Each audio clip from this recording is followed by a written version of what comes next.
साथियों, नमो बुद्धाय, जय भीम। आज बात करेंगे अनइक्वलिटी, असमानता पर। यह अंतर्राष्ट्रीय फैक्टर है। राष्ट्रीय फैक्टर तो है ही, ये अंतर्राष्ट्रीय फैक्टर है। पूरी दुनिया में असमानता बढ़ रही है। हर तरह की असमानता बढ़ रही है। जब आर्थिक असमानता बढ़ती है तो हर तरह की असमानता बढ़ती है। अब आर्थिक असमानता देश के अंदर भी और अंतर्राष्ट्रीय स्तर पर कई बार इस तरह की स्थिति आ चुकी है। रशिया में भूखी नंगी जनता ने किसी समय, अब उसको हम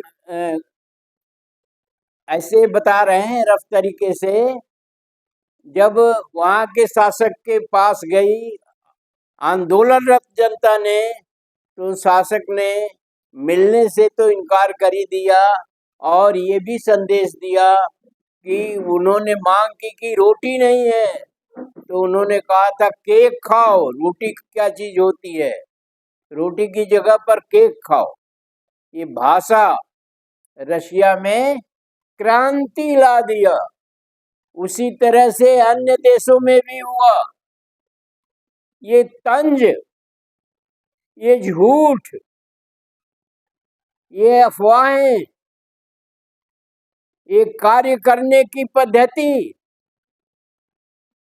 क्रांति की जनक होती हैं और इसी से क्रांतियां आती हैं। जो ये असमानता बढ़ती जा रही है, खाई बढ़ती जा रही है, उस खाई में देश की जनता गिरती है। और जब कोई क्राइसिस आता है, कोई विपदा आती है, कोई ऐसी स्थिति उत्पन्न होती है, तो क्रांति जन्म लेती है। यह प्राकृतिक है। अभी G20 देशों में भी असमानता की बात आई है। पूरे विश्व में असमानता फैल रही है। कभी अमेरिका में भी हुआ था, कभी चाइना में भी हुआ था, कभी जर्मनी में भी हुआ था।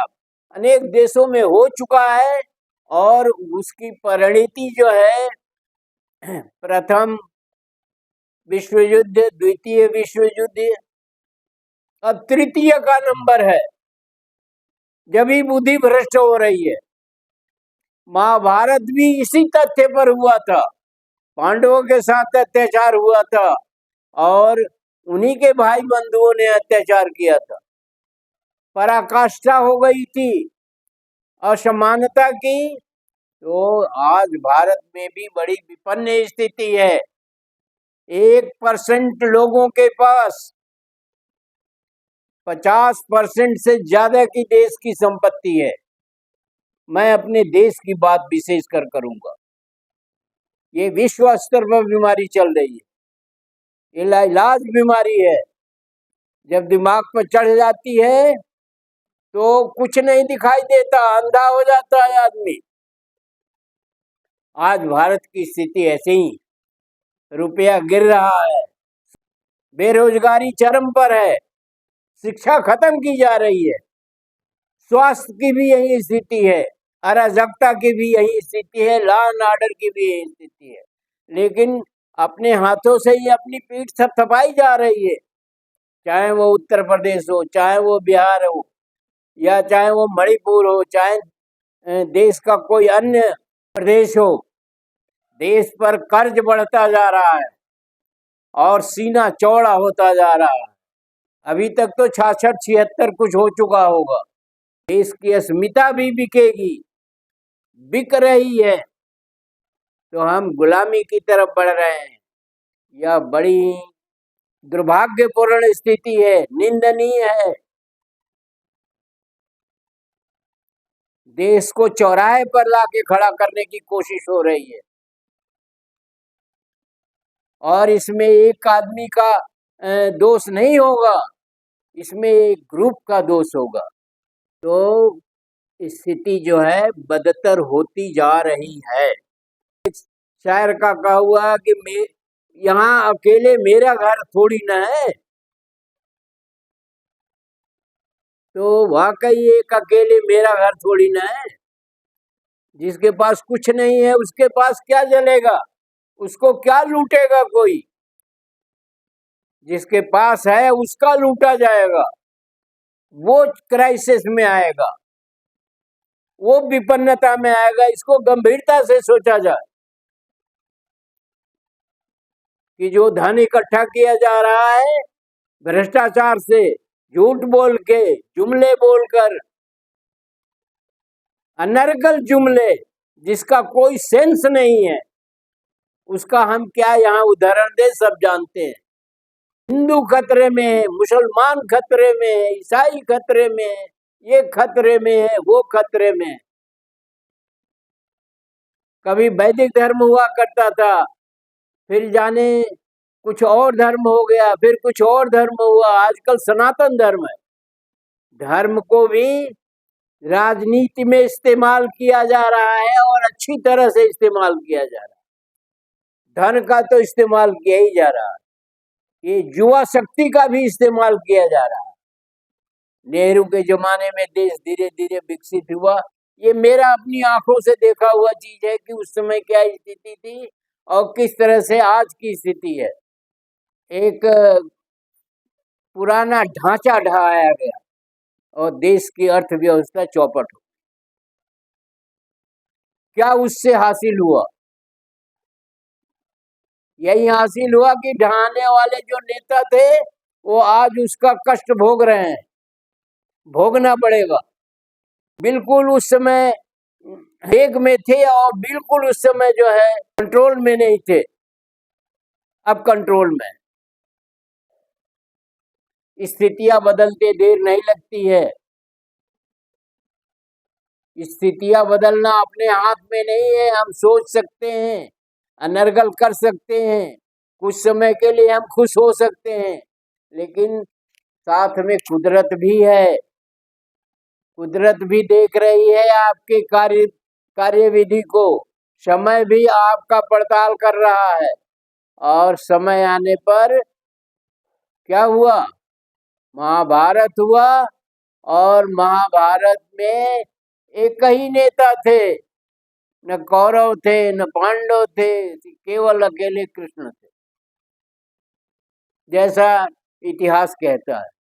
और अनाचार और अत्याचार 1 मिनट में समाप्त हो गया।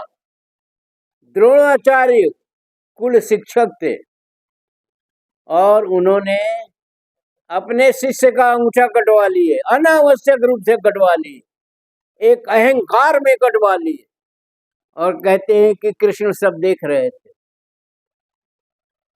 और कृष्ण ने अफवाह फैला करके, एक स्थिति आई थी जब द्रोणाचार्य धुरंधर थे ही, बाणों का बौछार कर रहे थे और पांडवों की सेना कट रही थी।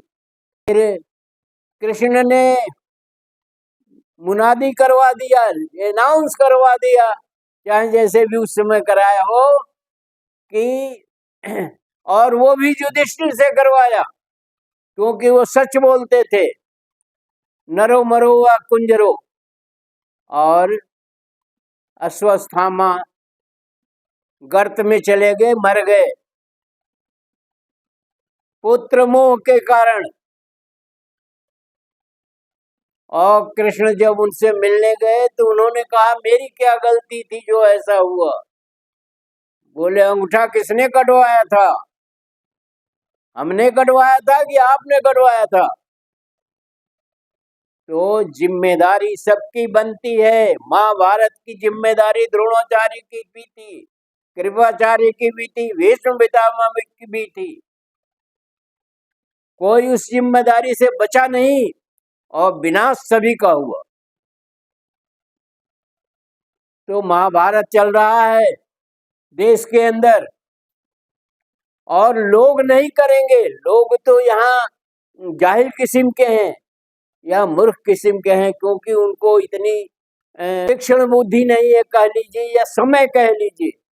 जो उजाला देखा जा रहा है, ये ऐसा वैसा, हमने ये जीत लिया, हमने वो जीत लिया, हमने ये कपट कर लिया, वो छल कर लिया, ऐसे कर लिया, वैसे कर लिया, और हम बहुत तीरंदाज और बुद्धिमान हैं, पर समय उसको माफ नहीं करता है। तो देश गर्त की तरफ जा रहा है, देश गड्ढे में जा रहा है, और सब जाएंगे। फिर इसकी विवेचना होगी जब सब कुछ समाप्त हो जाएगा। धीरे धीरे ये देश गुलाम हुआ है, एक दिन के अंदर गुलाम नहीं हुआ है। अभी तो लगता है कि हम बहुत चालाक हैं, हम बहुत बुद्धिमान हैं। ये तो युधिष्ठिर को भी लगता था। इन पांडवों को भेज दो बनवास, वहां आग लगवा दो, या जो भी कुछ षड्यंत्र चल रहा था, एक लंबे समय से षड्यंत्र चल रहा था, हुआ क्या? इसको झुठलाया नहीं जा सकता, आज भी नहीं झुठलाया जा सकता है। आज भी हम उसी के रिपीटिशन, उसी को दोहरा रहे हैं। धन्यवाद। अगर चैनल को सब्सक्राइब नहीं किया है तो सब्सक्राइब कर लीजिए, वीडियो को शेयर और लाइक करना ना भूलें। धन्यवाद। जय भारत, जय संविधान।